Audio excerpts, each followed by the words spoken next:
Tuhan, kami mengucap syukur untuk hari ini. Tuhan memberikan kami waktu kesempatan untuk kami boleh duduk diam, mendengarkan kebenaran firman-Mu. Tuhan, kami mengucap syukur untuk firman yang terus Engkau gaungkan kepada setiap kami sebagai suatu cara Tuhan untuk memelihara iman percaya kami dan memberikan kami suatu peneguhan sorgawi bagi kami semua orang percaya dalam menjalani kehidupan yang tidak pasti ini bersama-sama dengan Tuhan, penyertaan Tuhan, kekuatan daripada Tuhan. Terima kasih Tuhan, kiranya Engkau juga mengurapi hamba-Mu yang penuh dengan keterbatasan ini. Tuhan berikan hikmat bijaksana dalam menyampaikan setiap isi hati Tuhan bagi masing-masing kami di tempat ini, sehingga kami pun beroleh pesan-pesan rohani dan kami boleh bawa pulang juga. Bahkan kami realisasikan, kami lakukan dalam kehidupan kami sehari-hari. Terima kasih Tuhan, berbicaralah kepada setiap kami, sampaikanlah isi hati-Mu kepada masing-masing kami, karena kami sudah siap mendengarkannya. Terima kasih Tuhan, kami menyerahkan waktu pemberitaan ini ke dalam tangan-Mu. Demi nama Yesus Kristus kami sudah berdoa dan mengucap syukur. Amin. Shalom Bapak Ibu yang terkasih. Apa kabarnya?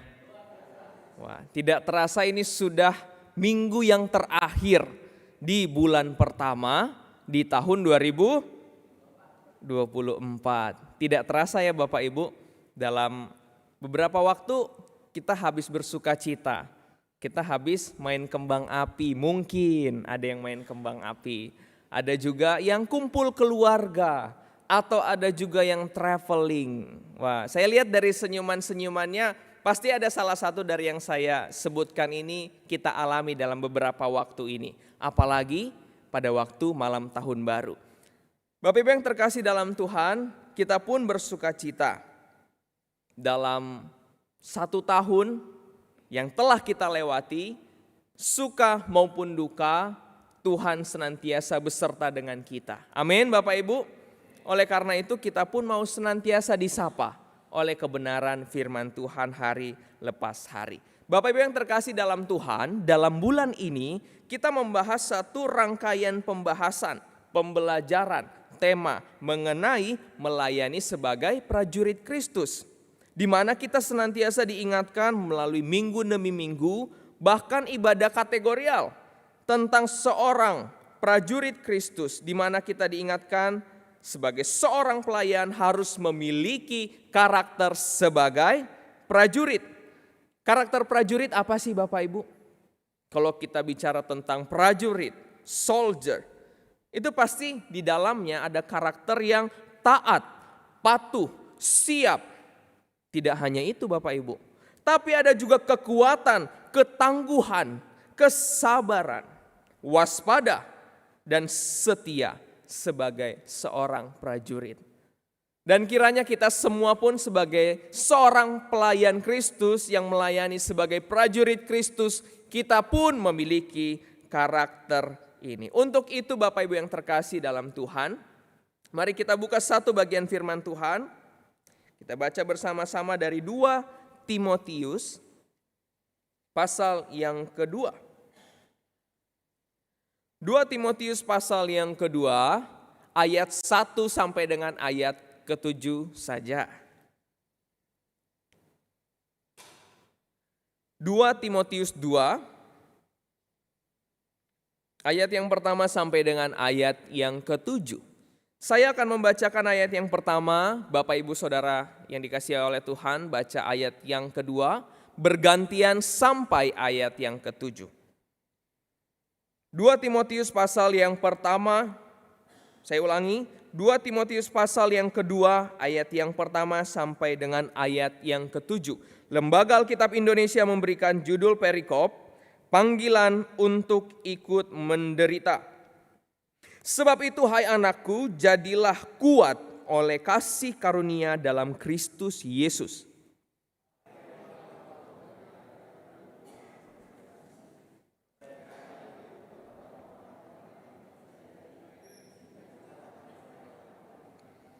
Ikutlah menderita sebagai seorang prajurit yang baik dari Kristus Yesus.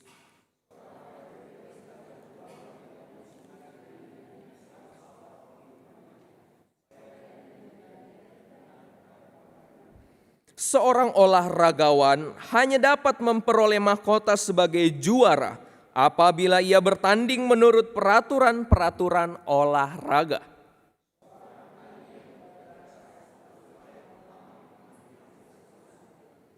Perhatikanlah apa yang kukatakan, Tuhan akan memberi kepadamu pengertian dalam segala sesuatu. Amin untuk kebenaran firman Tuhan. Kita bersuka cita, kiranya melalui setiap perenungan, pembacaan ini meneguhkan kita tidak hanya menjadi orang percaya yang tahu, namun yang melakukan dalam kehidupan kita sehari-hari. Bapak Ibu yang terkasih dalam Tuhan, kalau kita lihat 2 Timotius ini merupakan sebuah surat. Surat yang ditulis oleh siapa Bapak Ibu? Rasul Paulus. Surat yang diberikan kepada Timotius. Namun ada hal yang menarik ketika kita membaca bagian ini. Di ayat yang pertama dikatakan di situ, sebab itu hai anakku. Bapak Ibu yang terkasih dalam Tuhan, kalau kita bicara tentang panggilan ini, hai anakku, ini merupakan panggilan dari seorang ayah terhadap anaknya, seolah-olah seperti itu. Sehingga Bapak Ibu pada awalan surat ini adalah kalimat pembukaan yang mungkin jarang kita temukan di masa kini. Sapaan seperti apa? Hai anakku. Hai nak, apa kabar nak? Bagaimana keadaanmu nak? Bagaimana di sekolah nak? Bagaimana di kuliah? Bagaimana kerjaanmu nak? Kita lihat di sini Rasul Paulus menggunakan panggilan ini kepada Timotius yang bukan hanya sebagai rekan pelayanannya, tetapi juga dikatakan di sini seperti seorang anak rohani pastinya Bapak Ibu. Sehingga di satu kesempatan Bapak Ibu yang terkasih, pada suatu waktu ketika saya sedang hangout, ketika saya sedang pergi bersama teman-teman, dan tiba-tiba tidak sengaja ada teman yang melihat WhatsApp grup saya Bapak Ibu. Dan kebetulan saya sedang WhatsAppan di grup family, di grup keluarga. Keluarga kami tidak besar Bapak Ibu, maksudnya keluarga ayah dan ibu saya dan adik saya 1 dan juga saya. Hanya 4 orang, tapi kita punya grup keluarga. Kalau saya boleh tahu di sini, apakah Bapak Ibu ada yang punya grup keluarga di sini, boleh lambaikan tangannya? Oke, puji Tuhan. Hai, apa kabar? Gimana nih? Terus share berita-berita yang terbaru ataupun hal-hal yang lucu yang buat kita tertawa. Contohnya seperti kemarin orang tua saya mengirim suatu gambar foto. Fotonya foto apa Bapak Ibu? Foto kerbau. Kerbau yang sedang bertanding dan di badannya tertulis tulisan nama. Dan nama kerbau itu siapa kira-kira Bapak Ibu? Kaleb. Nah, jadi saya balas, saya texting di grup itu. Maksudnya apa ini? Dan kita tertawa bersama-sama. Itu hal sederhana. Saya juga kaget. Kenapa orang tua saya bisa mengirim bukan sesuatu yang seperti quotes-quotes atau apapun itu sekalipun sering. Tapi pada waktu itu khususnya kalau tidak salah 2 hari yang lalu. Dia kirim kerbau yang sedang bertarung dengan tulisan nama Kaleb. Begitu. Dan saya tunjukkan ke teman-teman juga ketawa. Nah, setelah itu, singkat cerita, pada waktu itu kita chattingan. Saya chattingan dengan keluarga di grup WhatsApp. Dan ketika teman saya melihat chat-chat tersebut, dia tiba-tiba matanya berkaca-kaca Bapak Ibu. Berkaca-kaca melihat percakapan chat kami, terus dia tiba-tiba menutup wajahnya. Seolah-olah tidak ingin orang lain ketahui. Dia sedang matanya berkaca-kaca. Terus saya tanya Bapak Ibu, kamu kenapa? Ternyata dia menjawab, enggak apa-apa, terharu aja lihat chat keluarga kalian. Dan dia akhirnya bercerita tentang situasi keluarganya. Dan mengatakan kepada saya bahwa hal yang membuatnya terharu itu hanya sebuah kata. Seperti ini Bapak Ibu, memang di grup kita suka orang tua saya suka mengatakan, semangat ya nak, jaga kesehatan ya nak. Kadang mama saya bilang sayangku. Nah, seperti itu Bapak Ibu. Jadi hanya kata nak itu dapat membuat teman saya ini terharu. Singkat cerita dia bercerita tentang keluarganya. Oh enak ya kamu seperti ini bla bla bla. Sekalipun kadang-kadang saya merasa keluarga saya tidak sesuai ekspektasi. Tetapi di luar saya ada orang yang merindukan sapaan tersebut hadir di dalam kehidupannya. Kenapa sapaan ini perlu Bapak Ibu? Kalau kita lihat dalam ayat ini, Rasul Paulus menggunakan sapaan yang cukup hangat menurut saya. Karena sapaan itu, Bapak Ibu, dapat menjadi jembatan komunikasi. Yang kedua, sapaan dapat mewakili kehadiran seseorang yang dapat menguatkan. Contohnya apa Bapak Ibu? Mungkin ketika anak-anak perantauan sedang berada di luar jangkauan orang tuanya hanya bisa kirim apa? Kirim ayat firman Tuhan, kirim ucapan semangat ya nak, kirim apa lagi? Kirim doa. Tidak bisa kirimkan pelukan, betul? Hanya emotikon, hanya emot hak saja. Tetapi ketika kita memberikan sapaan yang hangat, orang yang mendengarkan pun itu bisa menerimanya dan merasakan bahwa ada orang yang masih hadir bersama-sama dengan dia sampai detik itu. Sehingga Bapak Ibu, sapaan yang hangat ini pun memberikan ingat-ingatan kepada penerimanya akan relasi yang dimiliki.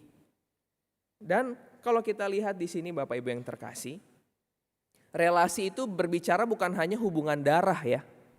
Pasti dalam komunikasi, di dalamnya ada hubungan timbal balik juga. Saling menasehati, saling mengingatkan, saling menegur, saling memberikan sukacita terhadap satu sama lain. Sehingga kalau kita bicara tentang ayat yang pertama aja ini udah cukup membuat hati kita tenang ya Bapak Ibu. Mengingatkan kita di mana pada saat itu situasi iman kekristenan pada zaman itu terporak-poranda oleh isu-isu sosial, oleh pengetahuan-pengetahuan yang juga berdampak kepada iman orang percaya.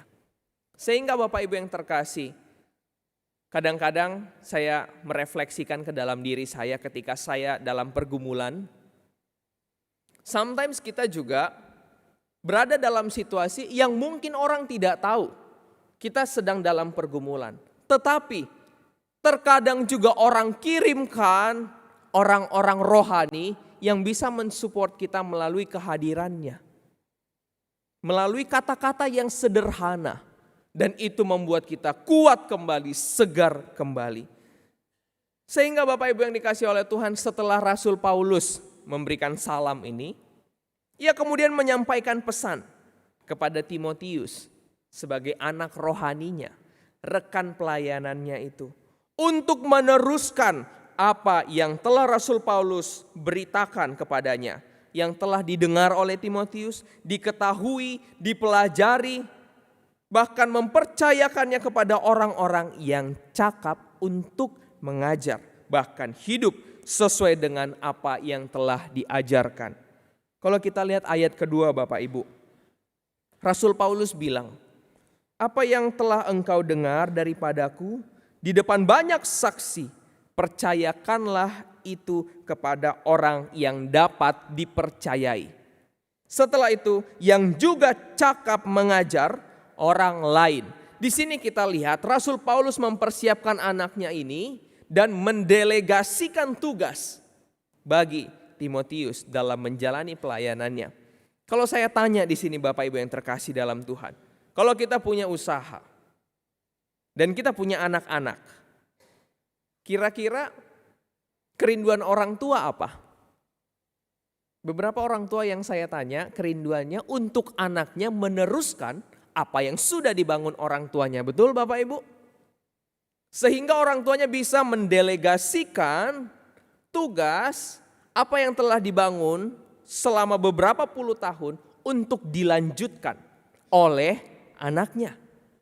Begitu juga Rasul Paulus dalam mempersiapkan Timotius sebagai pemberita Injil, dia telah mempersiapkannya, mengajarinya, mengajak dia untuk berkeliling pelayanan-pelayanan kemana-mana. Itu adalah bentuk dia mempersiapkan, prepare, sebelum dia mendelegasikan tugas pemberitaan Injil itu. Sekalipun suasana pada waktu itu, Injil pun digugat terus-menerus. Dibanding-bandingkan dengan pengetahuan-pengetahuan filosofi-filosofi zaman itu. Yang cukup hebat Bapak Ibu. Dan kalau kita lihat bagaimana Rasul Paulus ini mengingatkan Timotius untuk melakukan apa yang dituliskannya, sebagaimana seorang ayah yang memberikan pengajaran kepada anaknya. Setelah memberikan pengajaran, dia memberikan instruksi atau perintah untuk merealisasikan melakukan, juga untuk dia dapat jadi berkat di tengah-tengah komunitasnya, berdampak. Sehingga dia punya kredibilitas sebagai orang percaya pada waktu itu. Juga mungkin kalau kita bicara sisi parenting dari ayat ini bisa ya Bapak Ibu. Kita lihat orang tua yang penuh pengalaman mempersiapkan anak-anaknya, mengajarkan anak-anaknya, menjaga anak-anaknya, mengarahkan anak-anaknya. Sehingga suatu saat anak-anaknya ini dapat bertumbuh menjadi orang yang sukses. Terlebih lagi cinta Tuhan. Amin Bapak Ibu. Itu kerinduan kita semua.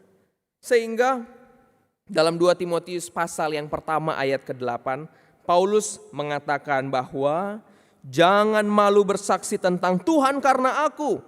Karena dirinya Rasul Paulus seorang hukuman karena Allah. Melainkan ikutlah menderita bagi Injilnya oleh kekuatan Allah. Kekuatan Allah Bapak Ibu, bukan kekuatan kita. Kadang-kadang kalau kita menggunakan kekuatan kita bisa saja jenuh. Kita bisa saja mundur. Kita bisa saja kecewa dengan keadaan sekitar kita. Tetapi oleh kekuatan Allah, sekalipun ada pergumulan, tantangan, dan hal yang paling sulit untuk kita terima, tantangan yang paling sulit untuk kita terima adalah tantangan dari dalam, bukan? Bukan dari orang luar, tetapi dari diri sendiri, dari keluarga kita sendiri, dari persekutuan kita sendiri. Ini tantangan yang cukup sulit kita hadapi sebagai orang percaya dalam melayani Tuhan. Manusia mengecewakan Bapak Ibu, organisasi mengecewakan. Saya pun bisa mengecewakan. Tetapi satu pribadi yang terus Paulus gaungkan, yaitu Yesus Kristus, itulah pribadi yang tidak pernah mengecewakan kita semua.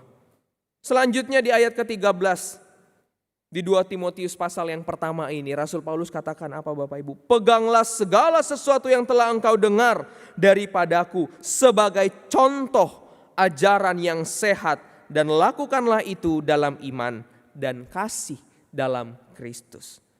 Bapak Ibu yang terkasih dalam Tuhan, setelah Rasul Paulus memulai sapaan yang hangat, mengajari Timotius seperti seorang anak yang dikasihinya, maka Rasul Paulus tidak berhenti sampai di situ, Bapak Ibu yang terkasih.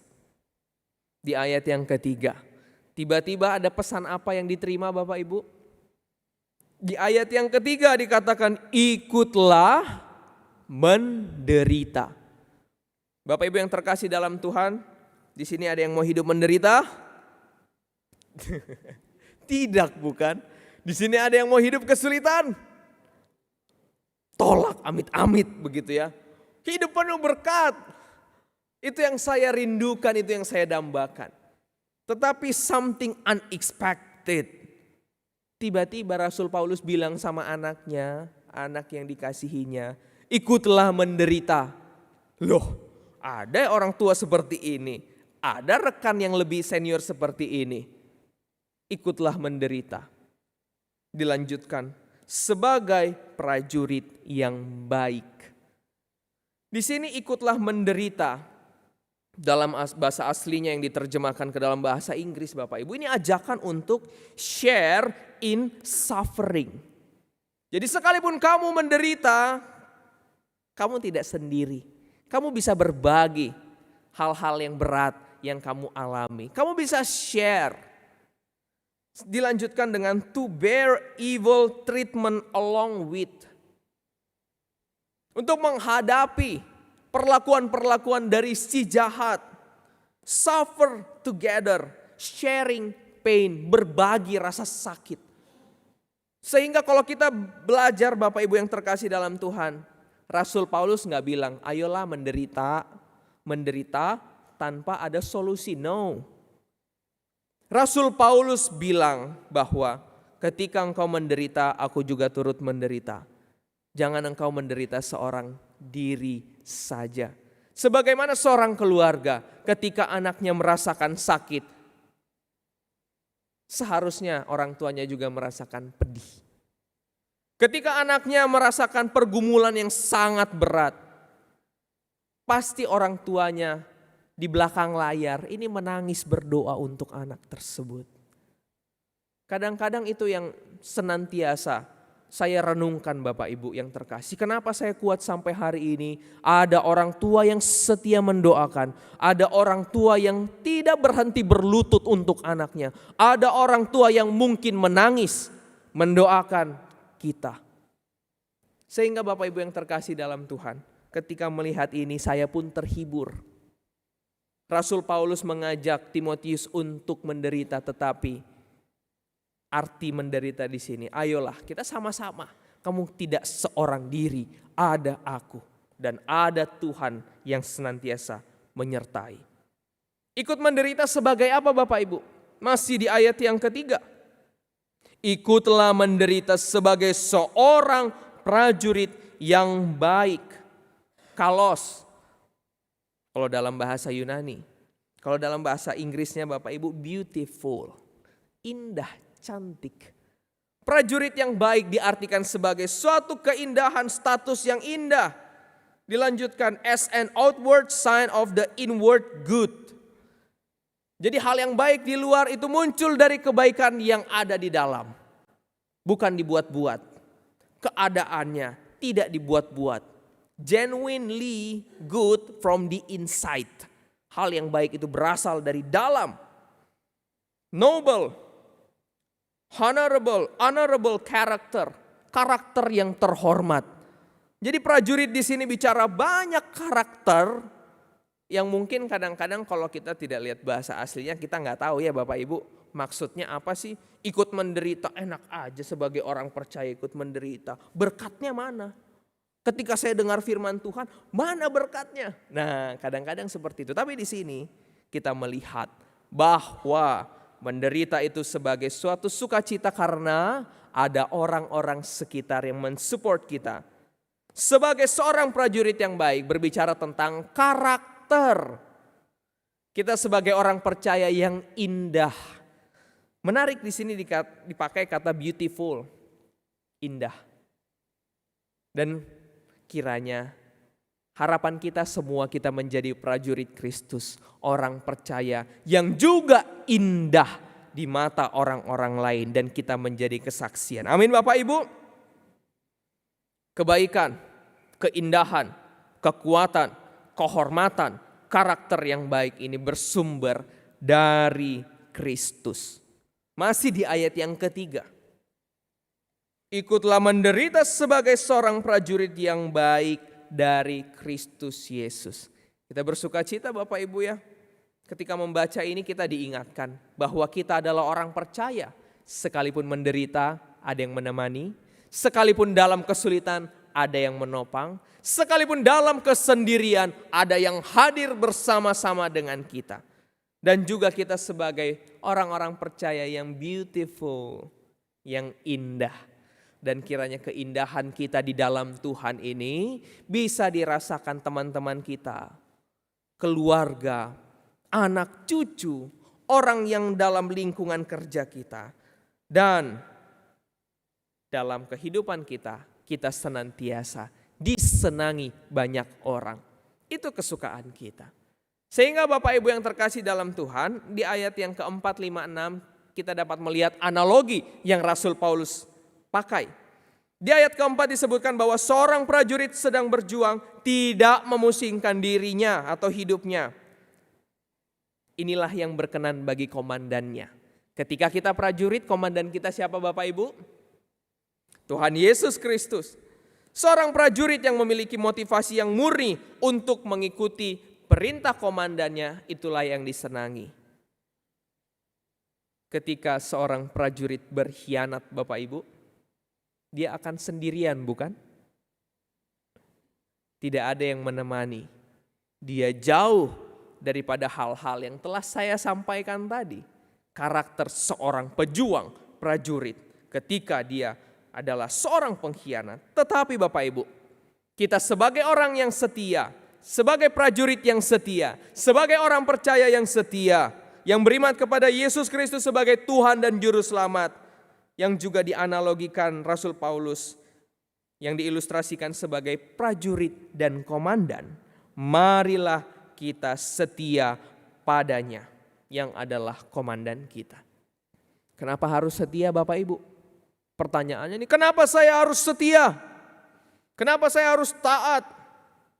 Karena ketika komandan memberikan perintah kepada prajuritnya, ia pasti sudah memikirkan, sudah mempersiapkan, sudah menyusun strategi dan tahu kemampuan masing-masing prajuritnya untuk berperang bukan? Sudah ada persiapan dalam kehidupan kita sebagai orang percaya. Tuhan mempersiapkan kita. Mulai dari sekolah minggu kita sudah dipersiapkan. Remaja kita dipersiapkan. Kuliah sampai juga bekerja. Kita terus-menerus dipersiapkan untuk menjadi prajurit Kristus yang tangguh. Musuhnya siapa Bapak Ibu? Ya banyak. Dalam setiap jenjang kehidupan kita pasti ada pergumulan dan tantangan masing-masing. Ketika waktu masa SMP Bapak Ibu, saya pernah mengalami pergumulan sederhana sebenarnya. Ketika sepatu saya bolong, bawahnya bolong, atasnya mungkin masih cukup baik. Bawahnya bolong, lemnya sudah sedikit terbuka.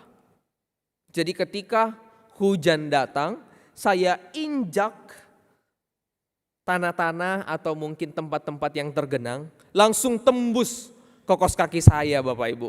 Tembus ke atas. Dan saya lihat teman-teman saya kok kalau hujan mereka nggak kesulitan kayak saya ya. Kok mereka senang-senang aja jalan-jalan. Ya pasti karena sepatunya lebih bagus lah dari sepatu saya. Sehingga saya di situ mulai kesulitan dalam menjalani keseharian. Mungkin mereka semua bersuka cita, tetapi pergumulan saya, kenapa sih aku gak dibeliin sepatu baru pada waktu itu SMP? Kenapa sih aku pakai sepatu yang bolong gitu? Sekalipun gak kelihatan, tapi setiap aku sekolah kalau keadaannya hujan, pasti kaki aku basah. Dan kalau udah pulang sekolah buka kos kaki itu ada kerutan kakinya. Itu bisa menjadi pergumulan pada anak tingkat SMP. Kalau mungkin anak SMA sekarang ada yang berbicara masalah gadget, motor. Kenapa dia diberikan motor ZX? Kenapa dia diberikan, ada yang udah dikasih mobil. Kenapa dia dikasih supir? Kenapa saya tidak dibolehin? Kan papa mama bisa. Dia mulai membandingkan dirinya. Mungkin itu hal yang sederhana. Udah Bapak bisa. Nanti kamu akan dapat suatu saat. Tapi itu sudah merupakan pergumulan dia untuk diterima komunitasnya di sekolah. Sehingga setiap jenjang kehidupan kita punya pergumulan masing-masing. Sampai kepada nanti kita sudah berkeluarga. Pergumulannya beda Bapak Ibu. Tetapi sebagai seorang prajurit yang setia kepada komandannya, marilah kita ikuti perintah komandan kita. Karena di dalam perintah itu ada sesuatu yang sudah direncanakan oleh komandan kita di dalam kehidupan kita. Dan untuk kita orang percaya, Tuhan sudah merencanakan hal yang baik dalam hidup kita sekalipun ada kesulitan. Amin Bapak Ibu. Puji Tuhan. Di ayat yang kelima, Paulus menganalogikan seorang pelayan Injil seperti seorang olahragawan yang mendapat mahkota apabila bertanding menurut peraturan rule yang ada. Bapak Ibu yang terkasih dalam Tuhan, kalau bicara tentang menjadi seorang olahragawan, di sini kita bicara tentang disiplin ya Bapak Ibu. Sebagai seorang olahragawan, mereka harus disiplin. Seorang atlet, kalau kita lihat pada masa kini Bapak Ibu, di sini Bapak Ibu ada atlet favoritnya, mungkin atlet pemain bola, Formula One, MotoGP, atau futsal. Ada atlet nggak Bapak Ibu? Atlet idola kita. Kalau kita lihat atlet-atlet tersebut, apalagi yang mewakili Indonesia juga, mereka pasti disiplin. Disiplin dalam hal apa Bapak Ibu? Dalam hal menjaga makanannya, menjaga pola tidurnya, menjaga pola exercise-nya atau latihannya. Sehingga dengan kata lain mereka mendisiplin diri mereka untuk tidak mengikuti atau mendisiplin mereka dari ego mereka dalam menikmati hal-hal yang nikmat namun sesaat. Ataupun keseruan-keseruan, kebiasaan-kebiasaan buruk yang sebelumnya mereka lakukan. Mereka akan dipisahkan dari situ. Yang biasanya jam 12 malam makan burger sambil nongkrong. Setelah jadi atlet nggak boleh. Yang biasanya minumnya yang enak aja, yang manis-manis, yang bersoda mungkin. Ketika jadi atlet, dibatasi semuanya. Dan untuk itu semua perlu konsisten tidak Bapak Ibu? Sangat perlu konsisten. Saya beberapa waktu lalu ketika bergabung di GKM Saron ini, bulan-bulan pertama selama 5 bulan saya cukup menjaga olahraga saya. Bisa sampai 4 kali 1 minggu. 4 kali 1 minggu dengan pola makan dan olahraga yang sedikit saya jaga. Karena kalau persiapan kadang-kadang enak sambil nyemil ya Bapak Ibu. Lagi ngerjakan sesuatu mungkin kacang yang kecil-kecil tapi pasti masuk terus menerus. Dalam 5 bulan saya konsisten.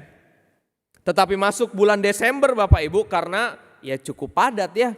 Kegiatan kita, persiapan kita, rapat-rapat yang kita laksanakan, saya jadi tidak olahraga.